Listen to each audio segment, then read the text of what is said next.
because I got something to tell you. The first lesson I want to go through with you is what George Allen, the famous Redskins coach, said. The future is now. The future is now. Here's why I'm bringing this up. When I got diagnosed, and afterwards, I thought about planning, and then I stopped planning for the future.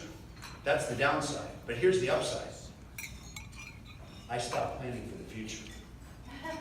How many of us put off stuff every single day and say, one day I'm going to get to it. I'm going to work really hard, and one day I'm going to cash this all in. And that's how I live. Someday I'm going to do that. And then I thought after this whole cancer experience, what if that someday never comes? You start to realize, wait a minute, I got to do something because tomorrow is not guaranteed. You got to live your life now. You know, and so what I realized by this is, and what I'm trying to say is this is not about me trying to be a downer. It's about a wake-up call. Think about this right now in your life. I bet all of you have specific things that you are putting off, important things. And my call to action to you tonight is tomorrow to take action on it. Woo! Yep. Because as the great coach of the Redskins said, the future is now. Second point I want to make is don't let self-righteousness be the enemy of what's right to do. Don't let self-righteousness be the enemy of what's right to do. So often people get hung up on being self-righteous. You know, I'm right, they're wrong. So I'm not going to call that person back. I'm not going to send them that email. I'm not going to do that. Well, you know what? Cancer puts things in perspective. Because when you're going through chemo, you start to say, wait a minute. People are fighting through life and death things. I'll tell you where this really hit home to me. I was having dinner with a buddy of mine, and he starts complaining about his girlfriend. And I'm sitting there going, I do not want to go through dinner of him complaining about his girlfriend. So I changed the subject. I said, so how was last week? He looked at me and he said, you don't want to talk about this, do you? I said, nope, don't. He said, well, you know, Stephen, you're a speaker. You're an expert in honest communication. What do you think I should do? And I said, see previous conversations. I had already repeatedly given him that advice. I said, I have nothing more. The point is, you got to enjoy, forgive, let go. You got to do what it takes. You know, Reza Kadir. I'm fortunate to have a lot of friends who put things in perspective. And I'll give you a piece of wisdom he gave to me a while back. And, you know, he really puts things in perspective, where we all are today. Even our worst days, you're sitting in traffic, you're having a bad day, you've had a bad situation with your boss, or whatever, even our best days, even our worst days are somebody else's best day. And you know what I got to tell you? Another embarrassing thing. I'm sitting there, first of all, shocked, you know, about the whole cancer, and I'm sitting there getting chemo, and then at a certain point, I started to feel guilty that I only got that kind of cancer. Now that sounds wacky for many of you, but what I started to realize is how horrible it could be. And so you begin to put things in perspective, and it's so important to do. So here's, you know, and some of you, I want to take this platform to hopefully change some lives here. Here's the other situation. How many of you are holding on to something and you're saying, I'm not going to forgive that person? Well, let me just tell you something. Forgiveness is a gift you give yourself.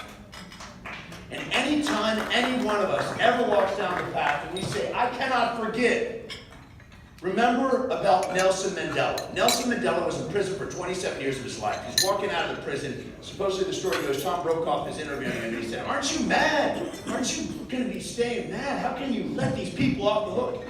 He said, if I stay mad, they will hold me prisoner for the rest of my life. The prisoner of their mind. And so often we sit there and we say, I'm not going to let it go. Let Nelson Mandela be a hero to us all. So, you know, this award is about celebration of life. We need to live life and celebrate.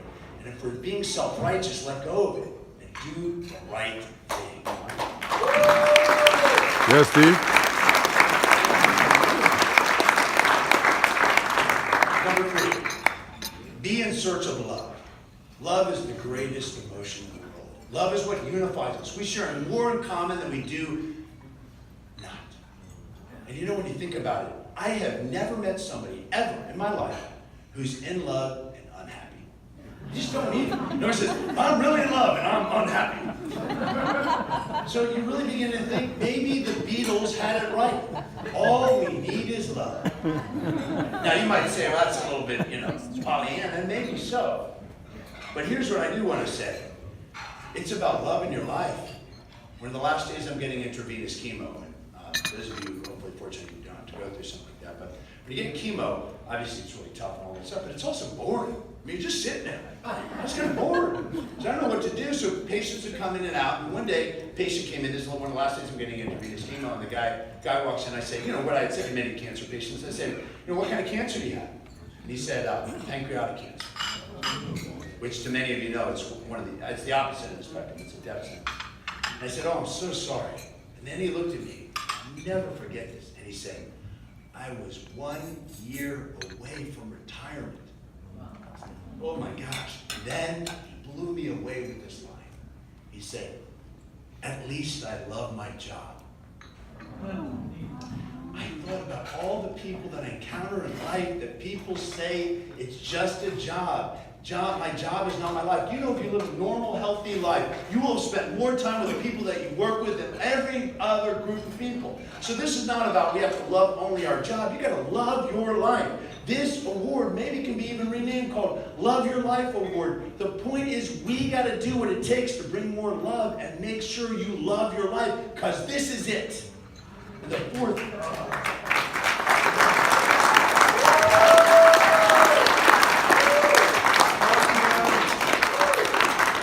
And the fourth and final point I want to make tonight is appreciate the relationships, because it's all about the relationships. Appreciate the relationships because it's all about the relationships. Okay. Harvard did a study.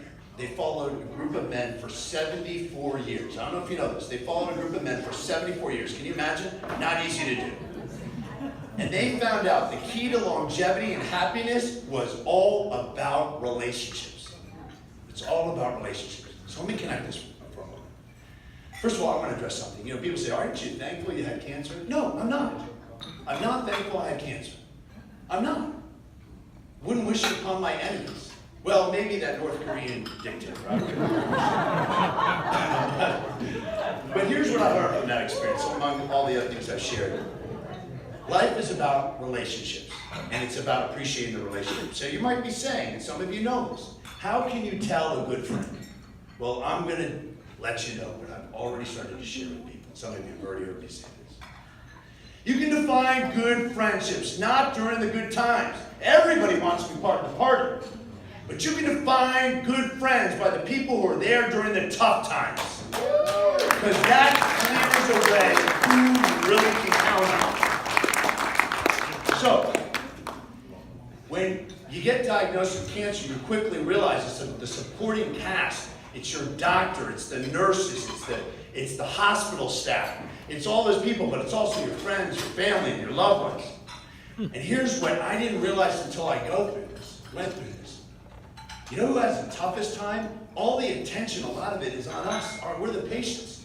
But you know the unsung heroes? They're the supporting cast. Because as many of you know who are dealing with people right now in your life who are battling this or maybe another tough situation, they get all the attention and you're trying to give them the attention. You're trying to do the right thing. But you know it's not easy. We're not easy to deal with. I remember when I got diagnosed, I made a flippant remark and I said, you know, well, maybe I'll get hit by a bus and I'll make it all easier. And a special lady in my life, Tuan at the time, she started crying. And she was in the next room and I started to realize I got to take responsibility, because it's the supporting staff that gets you through this mess. And so why am I bringing this up? Because that's what this organization is all about. There are so many cancer organizations, but this is one of the few cancer organizations that supports the people that are going through the cancer. And that they have a tough job. They sometimes are sitting there stuffing their own emotions because they got to give that outward portrayal of being strong.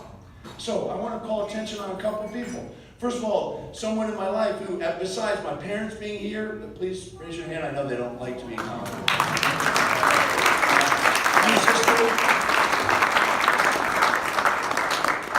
The special lady who got me through this, who was there from the get-go, is Tuan. Tuan, please stand up.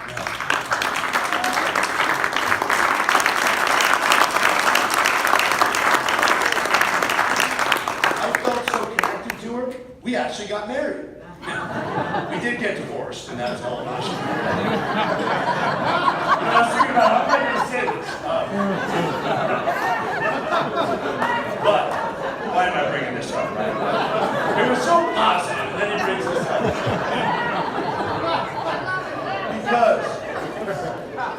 thick and thin. From the beginning, to the marriage, to afterwards, even to this day. Tuan, you are one of my best friends, and always will be.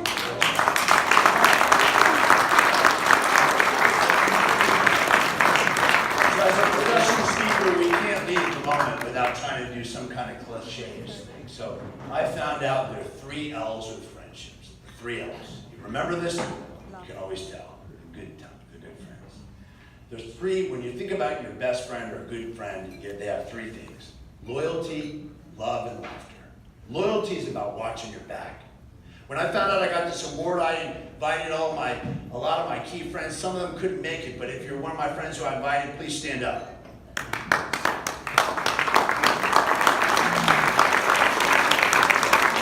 guys are,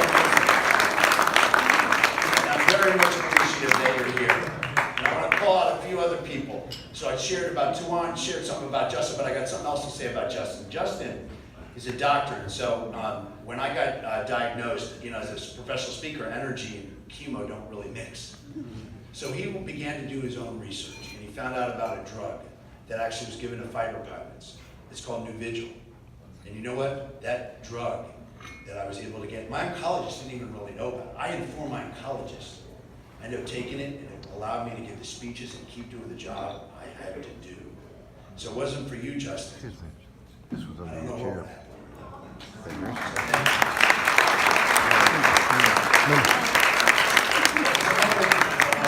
Johnny. Where's Johnny? So Johnny's a great guy, and I can say this about all my friends in many ways, but one of the things about Johnny that I'll never forget is there was a time in my life I had very little money, and he said, "Don't worry about it, come out, it's on me." Just never forget it. You're a great man. And Reza, I have to mention Reza here. You have a gift of humor that puts things in perspective, and even when I'm in tough situations and I call you, within seconds I know you will make me laugh. And then I realize what I'm going through is no big deal. I love you, man.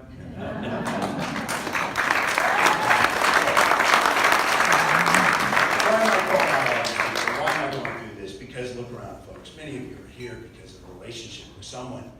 It's all about friendships and relationships, and I hope all of you are the key people like me being able to stand here and be able to say what I need to say. Finally I want to leave you with some last thoughts about appreciation. First of all, appreciation, don't be stingy with it. I never met somebody who ended a relationship because they were acknowledged too much. Nope, I gotta get out of it. Too much love and appreciation. Can you imagine somebody leaving a job? I'm gonna stay in the job, and there's too much love and appreciation. I'm out. This isn't happening. And why is this? Because when you say something nice to somebody, you're showing that they count. A couple last times I'll leave you with. I do a lot of morning talk shows, sometimes, or radio shows for my business and stuff. I'm, a caller, I'm a guest. And because I'm an expert in honest communication, they always think they're going to have fun with it. And you know what's so weird before I tell you this? They act like I'm not going to be prepared for the call. And here's it goes. It's usually a male host. And the male host goes, Stephen, you talk about honesty. If I was really honest with my wife and I told her how she really looked in that dress, she would never talk to me. And they start laughing, because they're usually laughing amongst each other. I just got one question. They always say yes. Say, how often do you tell your wife how beautiful, amazing, how much you appreciate her being in your life? And recently I did this, and the line went dead. I thought the guy hung up on me. I said to the host, "Are you there? Are you there?" He said, I am. I'm thinking of the answer to your question. Well, one of my biggest heroes, and some of you have heard me speak before, know I can't leave the podium without talking about him, and that's my grandfather. My grandfather lived till 99 3/4 in a day. He almost made it to 100 years. Last couple of years of his life, I went to go visit him in a nursing home.